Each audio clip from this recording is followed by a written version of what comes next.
l'immigration de Gérard Collomb, je l'ai combattu à l'Assemblée nationale. D'ailleurs, je lui ai dit, à lui qui avait été socialiste, que j'aurais aimé que, comme Sartre et Aron, on se retrouve, en dépit de nos différences, d'accord sur une cause essentielle qui était celle de l'humanité. Vous savez, c'est quand il y avait eu les Boat People et que les grands intellectuels français s'étaient mobilisés pour que la France les accueille. Oui, ils ont durci les conditions. Alors ils prétendent durcir les conditions d'accueil pour mieux garantir le droit d'asile. Mais je crains que ça ne soit pas vrai. En tout cas, aucune association, nulle part en France, occupant des migrants ne le considère. Et nous, à l'Assemblée nationale, nous avons refusé d'y croire aussi.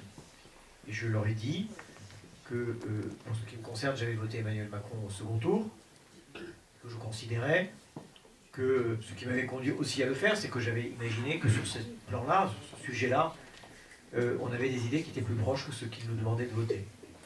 Voilà.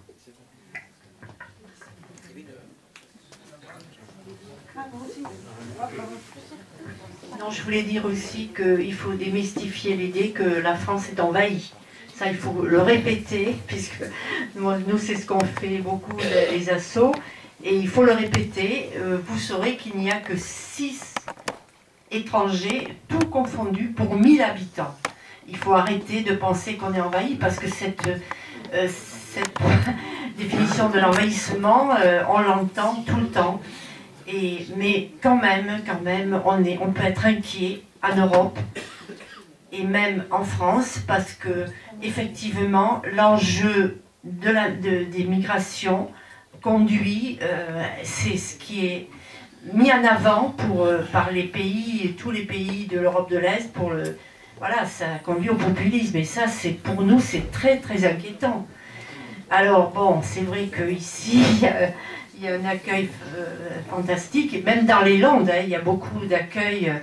Moi, c'est vrai que c'est merveilleux, mais n'empêche que dans la tête des gens, c'est pas gagné du tout. Et même en France, on entend tous les discours, voilà, c'est terrible, quoi. Mais il ne faut pas jouer la concurrence des misères. Voilà. Oui, c'est ça, il ne faut pas jouer la concurrence des misères. Oui, alors désolé, ma question n'a absolument rien à voir parce que je voulais la poser depuis très longtemps. Mais je vous rejoins totalement, je pense que le nivellement par le bas, c'est pas du tout une bonne idée. Et aller chercher l'argent chez les plus pauvres que soi, c'est pas une bonne idée non plus. Ma question, c'était par rapport à ce que vous disiez tout à l'heure, par rapport à donc, au revenu de base. Vous avez dit tout à l'heure que c'était quelque chose qui était envisagé dans les Landes. Et du coup, j'ai pas bien saisi quand... Alors, non, voilà. C'était envisagé. C'est pas tout à fait ça. Il faut que je parle au passé. Ces départements proposaient d'expérimenter ce revenu de base. C'est-à-dire que le législateur l'autorise à prendre la main sur la gestion de la prime d'activité et du RSA, d'en faire la fusion, d'en modifier les règles d'allocation, pour l'ouvrir notamment aux jeunes, et donc il fallait une autorisation législative.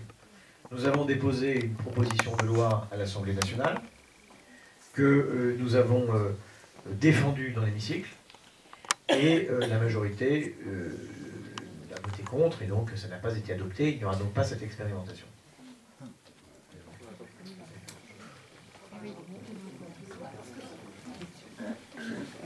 Monsieur veut parler. Alors, je vais attendre le micro. Voilà.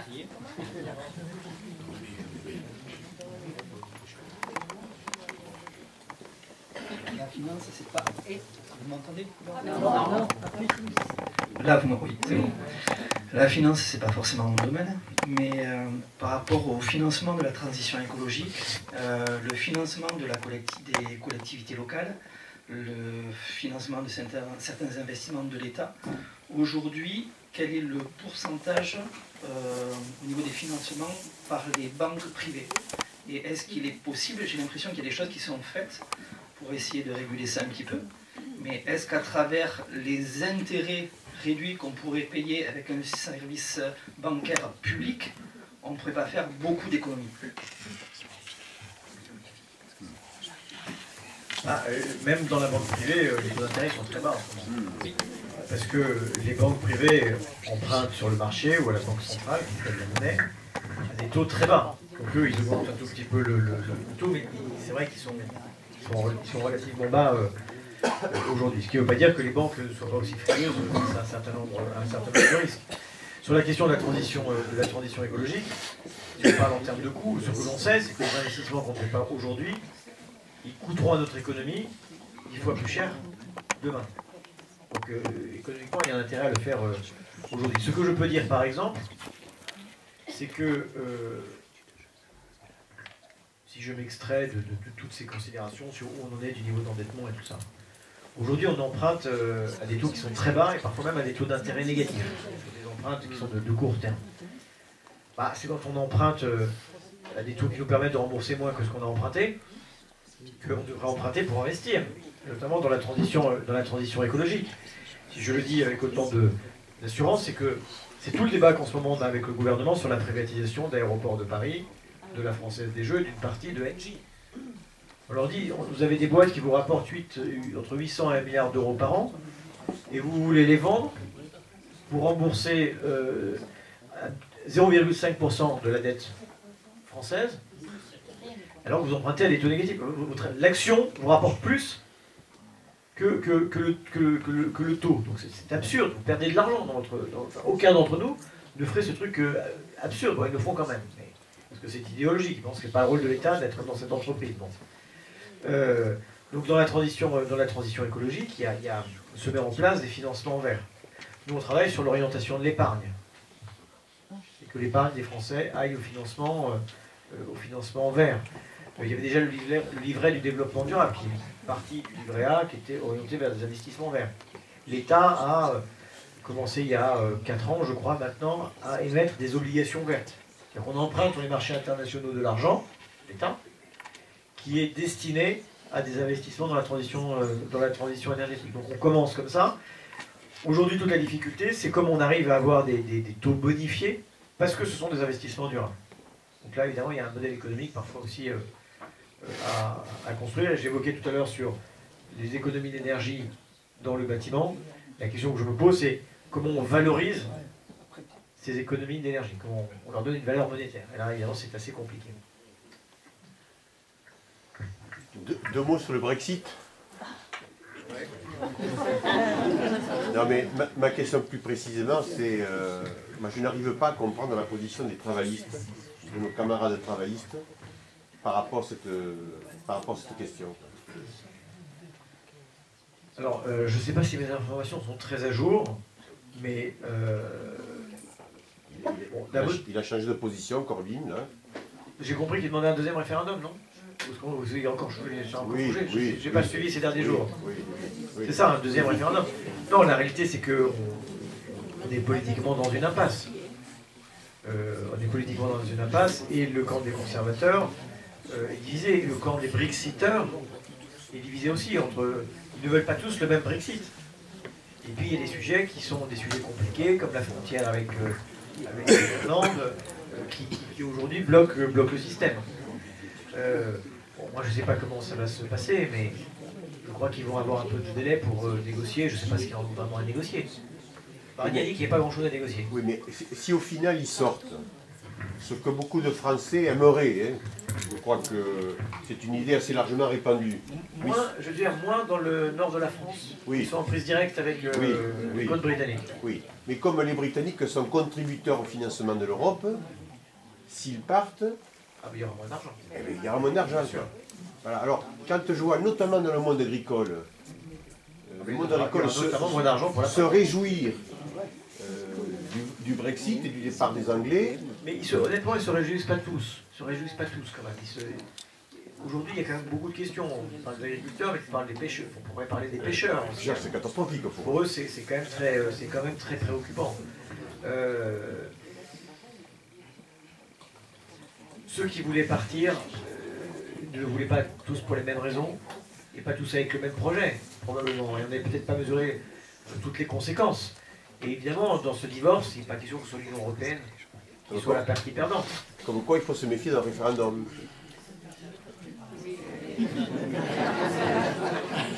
C'est là où je voulais en venir.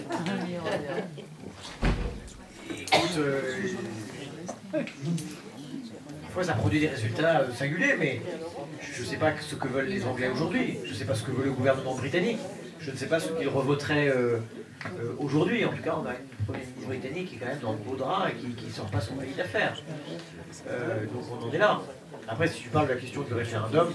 Français. C'est un piège à con, ça. Parce qu'il va nous mettre des questions qui vont aller dans le sens du poil, bah oui, oui. Y compris la baisse du nombre de parlementaires, et on risque d'avoir un résultat qui va venir lui donner un petit peu d'oxygène politique. Bon, moi, pour être clair, je suis pour une participation accrue des citoyens dans une initiative qui soit partagée entre les citoyens et le Parlement dans l'acte législatif.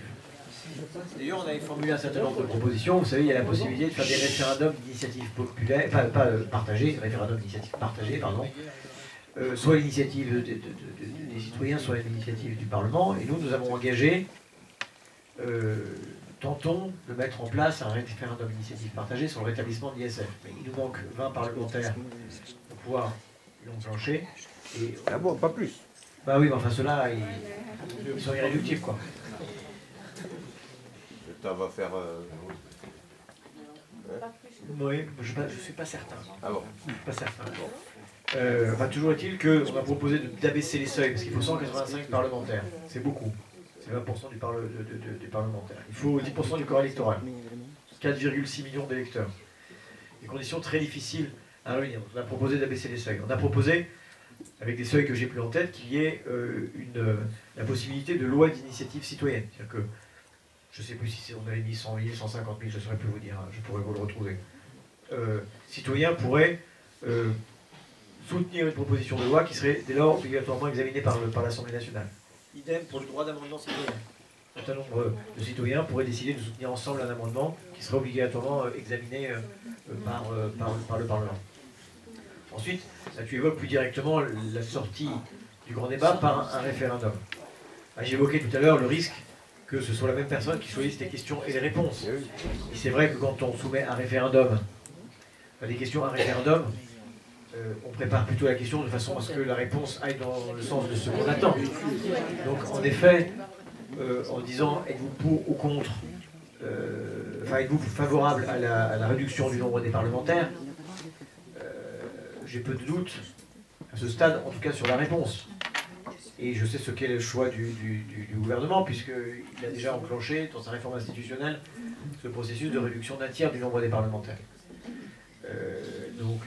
Oui, moi je suis de toute façon pour une démocratie qui soit la plus sophistiquée possible dans ses mécanismes.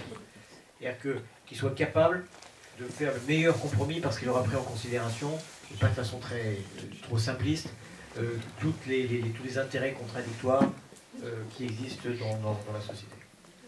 De toute façon, je trouve que c'est par expérience qu'à un référendum, on ne répond pas à la question, mais on répond à autre chose. Ou on est pour le gouvernement ou contre, etc. Donc les référendums, c'est quand même un leurre. Et en plus, je trouve que ça coûte très très cher, je trouve, qu'à mettre en place. Et les gens ne répondent pas toujours à la question. Mais j'allais vous dire, ça dépend des circonstances, ça dépend de qui est en initiative, ça dépend... Vous voyez, les référendums, il y a un certain nombre de choix institutionnels liés à l'Europe qui doivent faire l'objet de référendums. Il y a des choses qui engagent la souveraineté des États.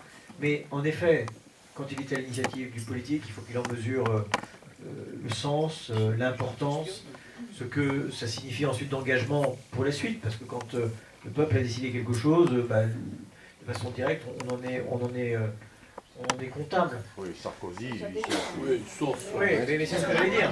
On en est théoriquement comptable. Mais vous voyez aussi les dégâts que fait le fait de ne pas respecter le choix d'un peuple. Donc en tout cas, je pense que le débat, dans les grands débats, face à cette question-là, on fait beaucoup de place. Bon. Il y a un risque pour la France un jour de sortir de l'Europe si on partait sur on a toujours lutté contre, mais y a-t-il un risque quand même? Moi, je ne suis pas certain que le Frexit... Je ne sais pas si ça s'appellera comme ça. je crois que c'est comme ça qu'il l'appelle, soit au premier rang des priorités, y compris du Front National aujourd'hui. Bon, alors après, est-ce qu'il y a des risques? Vous savez, quand on se lance dans une aventure, par définition, cette aventure... Bien, alors, juste avant de conclure, enfin, on pourra continuer cette discussion autour de l'apéritif, sachant que le kir va commencer à se réchauffer en plus, c'est pas bon. Juste une dernière question que je vais te poser.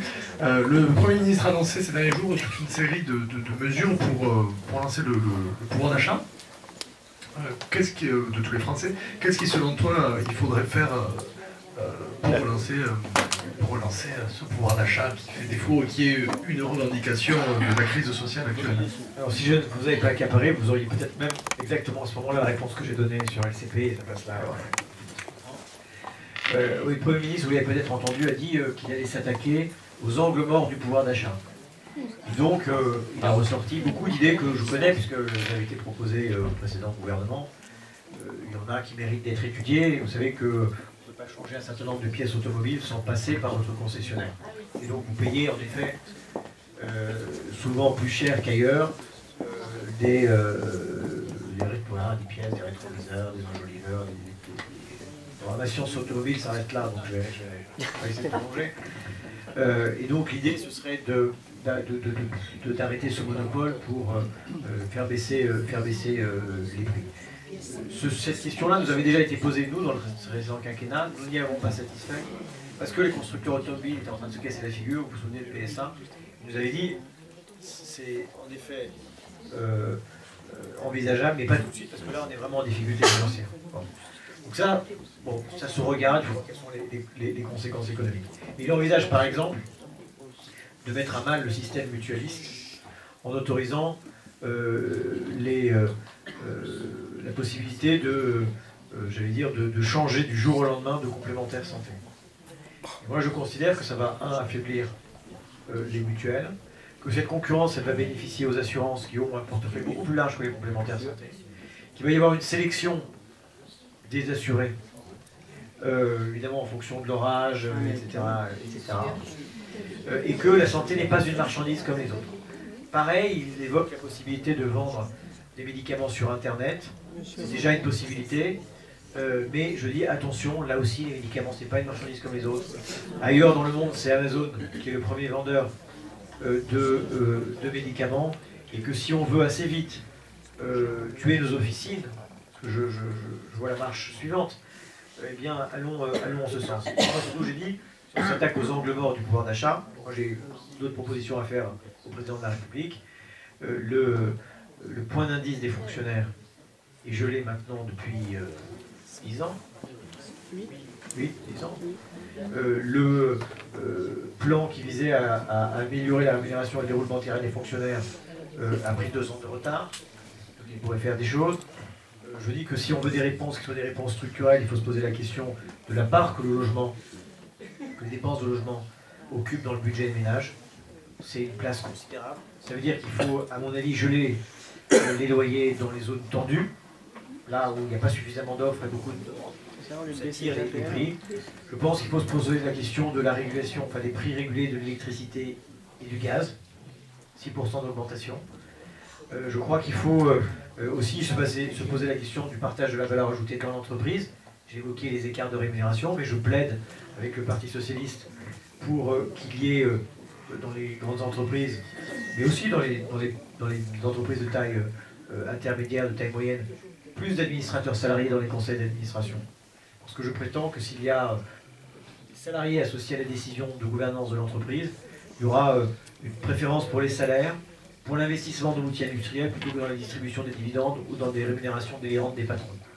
Voilà un certain nombre de choses sur lesquelles on peut en effet travailler pour, si on se pose la question du pouvoir d'achat. Voilà. Très bien. Une dernière question, mais en fait... Il n'en a jamais assez. Lui, il est pas bien. Oui, après, non, ça m'énerve, je vais être frustré. Non. Juste une chose, il y a eu, le gouvernement Macron a mis maintenant en place la suppression de la taxe d'habitation il y a un an.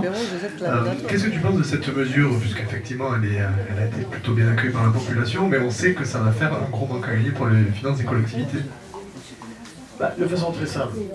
D'abord, peut convenir que la taxe d'habitation, comme d'ailleurs ce qu'on appelait les 4 vieilles, qui sont les 4 vieilles taxes, avec la taxe foncière, foncier bâti, foncier non bâti, taxe d'habitation, donc une quatrième. Ah oui, voilà, mais qui n'existe plus. C'est pour ça que la 4 vieilles, il m'en manquait une. C'était une taxe qui était injuste et qui méritait en effet d'être réformée. Qu'elle soit supprimée pour tous, y compris pour les riches. Alors je ne sais pas à partir de combien, je dis, enfin. La question de, là aussi, de la justice fiscale se pose. Et puis ça se pose la question ensuite, il y a la compensation. Compensation faite aux communes. Il y a bien quelqu'un qui paye quand même. Vous voyez? Parce que soit vous faites de la dette supplémentaire, mais vous aurez à la rembourser un jour, avec vos impôts, soit on va créer de nouvelles taxes ou des taxes additionnelles que les collectivités activeront. Donc vous savez, c'est très rare qu'on rase gratis. Voilà. Très bien. Alors c'est bon, je n'ai plus de questions. Est-ce que quelqu'un a une question dans la salle? Non, non. Allez Fabrice, allez. Oui. Aujourd'hui en France, on a un très beau niveau d'enseignement. Attends, Fabrice. Ouais, prends le micro. Bonsoir, je voudrais parler d'enseignement, d'éducation. Aujourd'hui en France, on a un très bon niveau d'enseignement. Je voudrais aborder le thème des élèves bacheliers poursuivre un cursus de licence, de BTS ou d'université. Aujourd'hui, tu es mis en place le système Parcoursup, qui est complexe, qui est lourd. Beaucoup d'élèves dans la classe de mon fils, qui est bachelier aujourd'hui, font simple, c'est où ils mettent un vœu à l'université, ou s'ils jouent le jeu, c'est mettre 10 vœux à liste principale et 20 sous-vœux. Au 14 mars, les inscriptions seront clôturées. Il faut qu'ils remplissent ces conditions en mettant leur note de première, de terminale. Il faut remplir des items, compter sur des points. C'est un algorithme qui calcule. Et on ne sait pas, les élèves, si à la fin du mois, ils seront pris ou pas, avec la réponse en oui, les élèves sont pris, ou en oui, si, il faut un entretien téléphonique. Sachant que l'an dernier, on a plusieurs milliers d'élèves à la rentrée de septembre qui sont restés sans école de lycée ou université à l'église. Donc est-ce que ma question c'est celle-là, est-ce que les parlementaires ont réfléchi à simplifier le système d'inscription des élèves pour les rassurer déjà et trouver une bonne alternative d'inscription des élèves dans tous les cursus, qu'ils soient comme je le fais en BTS, ou en licence ou en universitaire, simplifier et aider les élèves. Merci. Alors, alors nous, on était contre le système de Parcoursup et la sélection à l'université avec des algorithmes obscurs. Il y a même des universités qui, après le troisième chiffre, après la virgule, ont fait du tirage au sort. Mais bon. Voilà. Donc nous, on était contre ce système-là. Il y a un certain nombre de récriminations qui se sont faites jour. Je crois que, pour partie, le ministère de l'Enseignement supérieur les a pris en compte.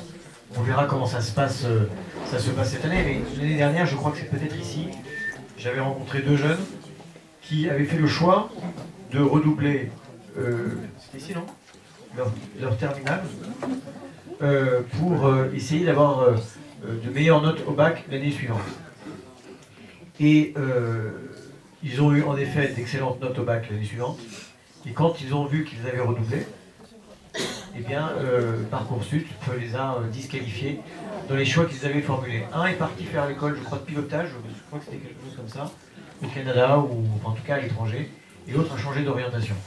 Voilà ce qu'a par exemple produit comme frustration Parcoursup. Je parle de ça pour parler de l'équité de traitement de tous les élèves. Alors je crois qu'il y a eu des actions en justice de l'association étudiante qui ont demandé à ce que les algorithmes des différentes universités soient rendus publics. Donc, voilà.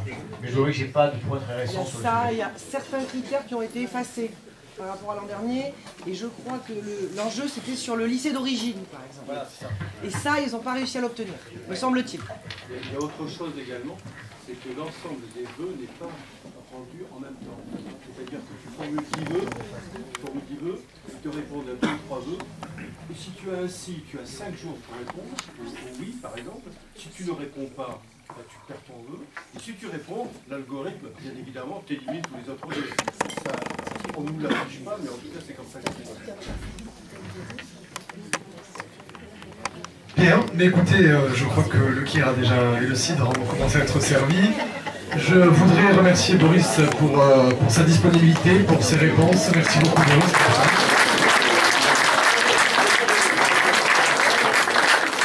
Et on se retrouve donc très prochainement pour de nouvelles aventures. Merci. Merci.